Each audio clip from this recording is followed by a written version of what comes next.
अब अत्याचारी सहलो न जाय हड़तालवा पयलिए बहिनी। अरे मोदी सरकार बारी रे बेदर्दी दर्दियो न बुझै गे बहिनी। मोदी सरकार बड़ी रे बेदर्दी दर्दियों न बुझे ये बहिनी। नमस्कार, आप देख रहे हैं हिंदुस्तान की हकीकत चैनल की तरफ से बिहार की आशा बहनों की खबर। मैं हूं आप तक खबरों को पहुंचाने वाला आपका भाई कृष्ण कुमार। दर्शकों, आपने देखा एक तरफ मुख्यमंत्री ने गोप गुट अध्यक्ष शशि यादव और विश्वनाथ सिंह के बैठक में आशा कार्यकर्ताओं का मानदेय 1000 से बढ़ाकर 2500 रुपये करने की घोषणा किया, जहां खुशियों से झूमते नजर आई ये बहनें।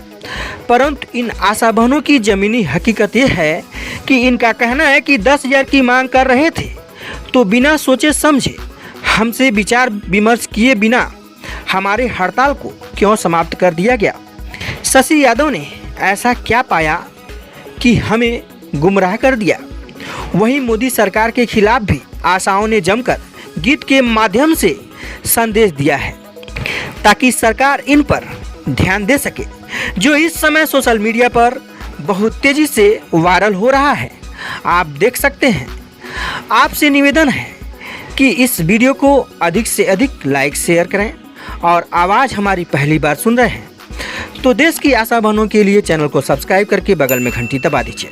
देखिए वीडियो। नाम सुशीला देवी है, मैं रफीगंज प्रखंड से औरंगाबाद जिला हुआ। मैं नीतीश सरकार और अपना जो स्वास्थ्य विभाग में जो काम करते हैं उसके विषय में कुछ बोलना चाहते हैं, गीत के माध्यम से गाना चाहते हैं।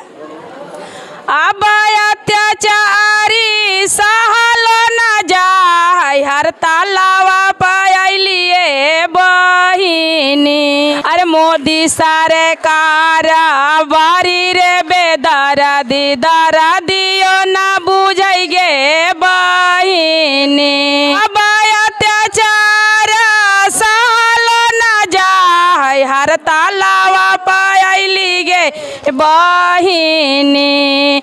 नीतीश सरकार बारी बाई मानवा हड़तालवा तोड़ लै गे बहिनी। शशि यादव बड़ी बाई मानवा हड़तालवा तोड़ लै गे बहिनी। दिनवा न देखली रातियो न देखली इजातियो न देखली गे बहिनी। भारत सरकार बारी रे बेदर्दी दर्दियो न बुझै गे बहिनी। अरे 2 पैसा के लॉलीपॉप धराई के सुताइयो देखै गे बहिनी।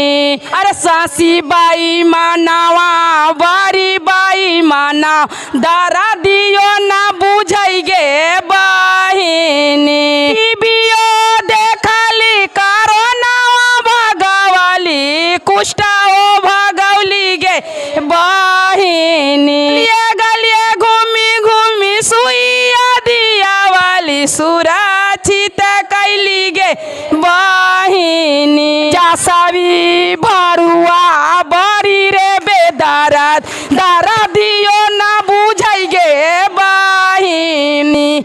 नीति से भरुआ बड़ी रे बेदर्द दर्दियो न बुझै गे बहिनी। वहीं जब आशा कार्यकर्ताओं की प्रदेश अध्यक्ष शशि यादव जी से बात किया गया कि नाराज आशाओं का कहना है कि उन्होंने तेजस्वी यादव जी से घूस लेकर पूरे प्रदेश की आशाओं को गुमराह करने का कार्य किया है, तो उन्होंने क्या कहा, ध्यान से सुनिए। पहला सवाल रहेगा, आशा कार्यकर्ताओं के द्वारा आप पर आरोप लगाया जा रहा है कि तेजस्वी यादव से आपने रुपया लिया। कितना रुपया लिए हैं? वही ऐसा लोग बताएं कि कितना रुपया लिए हैं। शशि यादव को खरीदने की कितनी किसको औकात है वही लोग बता दे। इससे इसका जवाब और हम कुछ नहीं दे सकते हैं। यानी कि इनका कहना है कि जिनको औकात है वह सामने आए, यह कहीं ना कहीं गलत आरोप है। आशा कार्यकर्ता अचानक आप पर आरोप लगाने लगा। क्या लगता है कि आशा कार्यकर्ताओं को भड़काने के लिए पार्टी का सहयोग है, या फिर आशा कार्यकर्ता में ऐसे कार्यकर्ता आशा है जो आपके विरोधी है, क्योंकि अचानक आप पर भड़काव आने लगा, अचानक उन लोगों का गुस्सा आप पर उभरने लगा? देखिए, हम लोग 12 जुलाई से 2 संगठन, बिहार राज्य आशा कार्यकर्ता संघ गोपगुट एक्टू और दूसरा जो चिकित्सा संघ से सेतु से संबद्ध है संगठन बिहार राज्य आशा फैसिलिटेटर संघ, ये 2 संगठन मिलकर के हम लोग लंबे समय से तैयारी करके 12 जुलाई से अनिश्चितकालीन हड़ताल में हम लोग गए। मगर एक मतलब संगठन है, अब मैं उसका क्या नाम लूं, वो एक अपना संगठन चलाते हैं जो सिर्फ और सिर्फ आशा को खाने पकाने का जरिया मानते हैं। आशा के बीच में चंदा उगाही का, पैसा उगाही का और अपना खाने पकाने का धंधा चलाते हैं, जिसके कारण उसकी क्रेडिट वो पूरे आशा के बीच में बदनाम है। पिछले हड़ताल में हम लोगों ने उनको भी साथ लिया था, इस हड़ताल में उनको हम लोगों ने साथ नहीं लिया। इस वजह से वो लोग कुछ चंद मुट्ठी भर लोग 10-20 पीएससी में जरूर उनका कुछ न कुछ लोग हैं, काम है, वो लोग जब हम लोगों ने हड़ताल का, जबकि एक प्रोसेस के साथ, आप जानते होंगे कि हड़ताल की एक प्रक्रिया होती है और जब हम लोग जब हड़ताल में उतर जाते हैं तब सरकार से हम लोग वार्ता करने नहीं जाते हैं। जिस हमारे संगठन का गोपगुट के साथ संबद्ध है, गोपगुट संगठन पूरे बिहार में कर्मचारियों के बीच में सर्वमान्य संगठन है और इस संगठन से हम लोग संबद्ध हैं, इसलिए हम लोग उस तरह की अराजक कार्रवाई नहीं करते।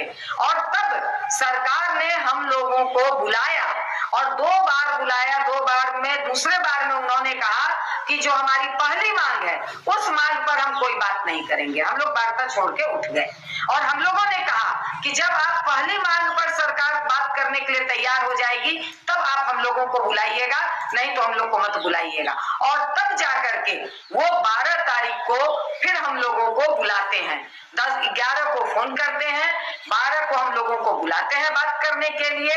तो ये एक तरह से नहीं, 11 को बुलाए, 10 को उन्होंने फोन किया, 11 को वो हम लोगों को बुलाए कि आइए सरकार आपके मांगों पर बात करने के लिए तैयार है। तब हम लोगों ने बात किया और प्रॉपर चैनल बात करते हुए हम लोगों ने प्रस्ताव दिया कि मुख्यमंत्री के, ये उप मुख्यमंत्री और स्वास्थ्य मंत्री के मुंह से हम सुनना चाहते हैं, जो हम लोगों के साथ संजय सिंह यानी स्वास्थ्य विभाग का सचिव के साथ 4 घंटे मैराथन बात के बाद हम लोगों ने जो तय किया उसको हम लोग स्वास्थ्य मंत्री के मुंह से सुनना चाहते हैं। तब अगले दिन फिर 12 तारीख को ये तय हुआ, 3 बजे स्वास्थ्य मंत्री के साथ प्रॉपर तरीके से बातचीत हुई। उन्होंने जब आश्वस्त किया तब हम लोग 12 तारीख को शाम 6 बजे हड़ताल तोड़ने की घोषणा किया। तब हम लोग 12 तारीख को शाम 6 बजे हड़ताल तोड़ने की घोषणा की।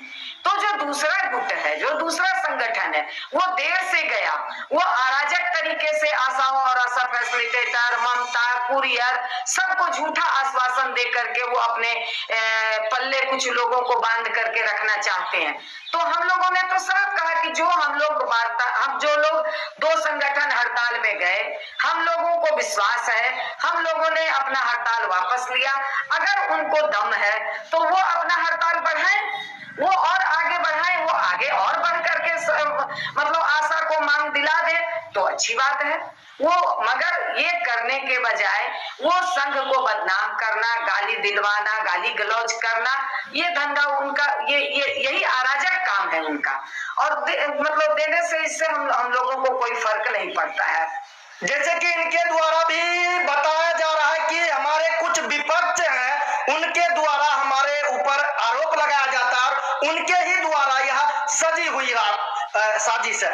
अभी कुछ ऐसे भी आशा कार्यकर्ता है जो लगातार अनेकों जिला यानी कि पूरे बिहार से बात करें तो पटना आज बुलाए हड़ताल में, आज भी हड़ताल पर बैठे। क्या लगता है उसमें कुछ आपके भी टीम के आशा कार्यकर्ता है या फिर आपके विपक्ष के ही जो है उनके ही टीम के? आप जा करके देख आइए कितने लोग हैं। आप आए हैं तो आपसे मैं कहूंगी कि जा करके देख आइए, कहीं भी अब उस तरह से नहीं है। जो उनके चंद मुट्ठी भर लोग हैं उनके लोग हैं, बाकी सारी आशा, आज लेटर भी निकल गया, राज्य स्वास्थ्य समिति ने वो लेटर दे दिया और उस लेटर को हमने सब जगह भेज भी दिया और सारी लोग आश्वस्त हैं। पूरे बिहार में आशाओं और फैसिलिटेटर के अंदर खुशी की लहर है, वो जश्न मना रही हैं, रंग अबीर गुलाल से होली खेल रही हैं।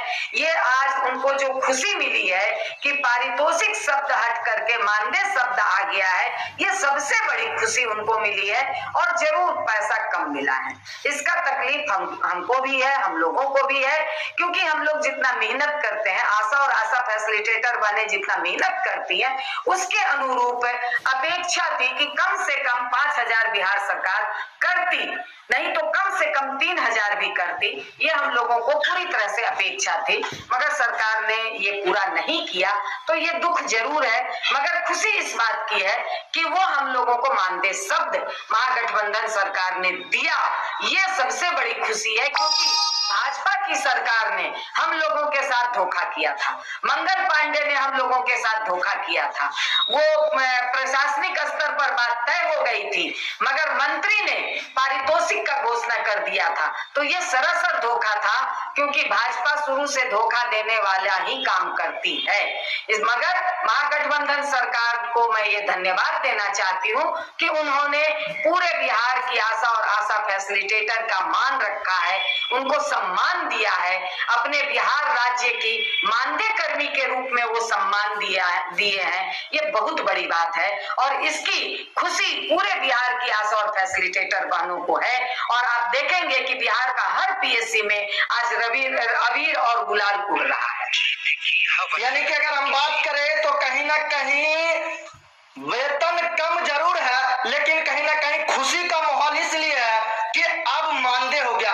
कुछ आशा वर्कर कह रहे हैं कि पूरे देश भर में, पूरे बिहार भर में महंगाई तेजी से बढ़ता, ऐसे में 1,000, 2,000, 2,500 से लगभग राशन का दूर कहिए तो सिलेंडर ही आने वाला है। इस पर क्या कुछ कहेंगे? बिल्कुल सही बात आप कह रहे हैं, क्योंकि आशा और आशा फैसिलिटेटर केंद्र की स्कीम है, ये केंद्र की योजना के तहत काम करती हैं और केंद्र सरकार, मोदी सरकार 9 साल में 1 रुपया भी नहीं बढ़ाए हैं, 1 रुपया भी इन्होंने नहीं बढ़ाया। तो ये सबसे तकलीफ में बात है। और बिहार सरकार ने 2,500 बढ़ाया, मतलब 1,500 बढ़ाया, 2,500 मानदेय किया, तो ये निश्चित तौर पर कम है। मगर अब अगली लड़ाई हम लोग केंद्र सरकार के खिलाफ लड़ने जा रहे हैं, क्योंकि हम केंद्र की योजना के तहत, योजना नहीं स्कीम के तहत हम काम करते हैं, तो केंद्र सरकार को पैसा बढ़ानी चाहिए। मगर आप समझ लीजिए कि आशा जब से बहाल हुई है 17 साल हो गए हैं और केंद्र सरकार ने 1 रुपया नहीं उनके स्कीम में बढ़ाया है। और 9 साल से मोदी सरकार बैठी है, जो बहुत बड़ी बड़ी बात करती है बेटी बचाओ बेटी पढ़ाओ की, उसने भी 1 रुपया नहीं बढ़ाया है। तो अगला धावा हमारा केंद्र के खिलाफ होगा और केंद्र सरकार से हम यह मांग करते हैं कि आपको, हमारी फैसिलिटेटर बहनों को 30 दिन का 500 रुपया के हिसाब से आपको देना होगा, क्योंकि हमारी फैसिलिटेटर बहनों का घर 1,000 रुपये 6,000 रुपया में नहीं चल पाएगा, तो वो पैसा आपको देना होगा। और हर स्कीम पर, यानी प्रसव पे, बंध्याकरण पे, टीकाकरण पे, तमाम तरह के मलेरिया फलेरिया सर्वे पे, तमाम तरह के 62 तरह का काम है, 62 तरह के काम पे आशा बहनों का पैसा बढ़ाना होगा, 300% पैसा बढ़ाना होगा। ये मांग अब हम लोग केंद्र सरकार से लड़ाई करेंगे और केंद्र सरकार से कहना चाहते हैं कि अगर आप हमारी ये मांग नहीं पूरी करेंगे तो 24 में पूरे देश की आशा और आशा फैसिलिटेटर बने, संगिनी बने, आपको बिहार देश की गद्दी से उखाड़ करके फेंक देंगे। अच्छा, जैसे कि आपने शुरू में ही बताया, कुछ हमारे विपक्ष हैं, उनके द्वारा आरोप लगाया जा रहा, उनके द्वारा एक और आरोप लगाया जा रहा, उनके द्वारा के या फिर आपके टीम के द्वारा, कि तेजस्वी यादव से आप मिले, आप तो बिके हुए हैं और साथ ही साथ आने वाले चुनाव में आपको विधायक का टिकट मिलेगा। ये सब देखिए, अब इस पर क्या बोला जाए। आने वाले चुनाव में नहीं, मैं पिछले चुनाव में भी महागठबंधन के टिकट से लड़ी थी, ये सच्चाई है। मैं दीघा विधानसभा क्षेत्र से चुनाव लड़ी थी, मैं कार्यकर्ता हूँ, मैं कम्युनिस्ट पार्टी की सिपाही हूँ, ये मुझे कहने में कोई दिक्कत नहीं है। मैं कम्युनिस्ट पार्टी की सिपाही हूँ और उसी के तहत हम ये काम कर रहे हैं। और महागठबंधन के बैनर से मैं दीघा विधानसभा से मैं चुनाव लड़ी हूँ और अगर हमारी पार्टी हमको टिकट देगी तो हम चुनाव लड़ेंगे। मगर ये जो लोग भी आरोप लगा रहे हैं, आज एक लेटर निकल गया, वो लेटर सबके सामने है। वो लेटर में जो बात हुई है वो लेटर आज उनके हाथ में, इसी बात का आरोप लगाते थे, बात हो गई, मगर लेटर कहाँ निकला। कहीं पलटू चाचा फिर न पलट जाए, जबकि उस समय भाजपा की सरकार थी, भाजपा के मंत्री पलटे थे, उसके बावजूद आज लेटर हाथ में है और ये लेटर सबूत है कि हम लोगों ने क्या किया है और क्या नहीं किया है। तो ये मतलब, और मैं पूरे वो कुछ चंद लोगों को छोड़ करके पूरे बिहार की आशा और आशा फैसिलिटेटर आज जा करके आप पूछ ले सकते हैं कि उनको कितना भरोसा हमारे यूनियन पर है। ये हम सिर्फ एक व्यक्ति पर नहीं, मैं व्यक्ति की पूजा का विरोधी हूँ, कोई व्यक्ति महान नहीं होता। ये आशा और आशा फैसिलिटेटर की लड़ाई की जीत है। जिन लोगों ने दिन रात पीएससी पर बैठी, जिन लोगों ने दिन रात आंदोलन किया, इसमें कई आशा बीमार पड़ गई, कई आशा मौत के मुंह में चली गई, कई आशा के घर में चूल्हा नहीं जला और कई लोग एक्सीडेंट हुई आने जाने में, आज भी अस्पताल में जीवन मौत से जूझ रही हैं। उसकी देन है, कोई शशि यादव की देन नहीं है। शशि यादव कोई अपने आप में कोई मतलब कि बड़ी तिस्मार खा नहीं है। ये पूरे संगठन और पूरे बिहार की आशा और आशा फैसिलिटेटर की जीत है। इसलिए आपके चैनल के माध्यम से मैं पूरे बिहार की आशा और आशा फैसिलिटेटर को बधाई देना चाहती हूँ और मैंने लगातार उनको ही श्रेय दिया है, क्योंकि उनकी ही जीत है। वो उनके बल पे मैं आगे लड़ी हूँ, उनकी बात को मैं आगे पहुंचाई हूँ। और सिर्फ मैं नहीं, मेरी पूरी टीम, जिसमें रामबली प्रसाद थे, जिसमें रणविजय कुमार थे, जिसमें विश्वनाथ सिंह थे, जिसमें लुकमान थे, जिसमें मीरा जी थी, जिसमें सुधा सुमन थी, ये पूरी टीम हम लोग यहाँ पे मिल करके लगातार बैठते थे, बात करते थे, आगे की रणनीति बनाते थे। वो पूरी टीम मिल करके इस लड़ाई को हम लोगों ने मंजिल तक पहुंचाया है।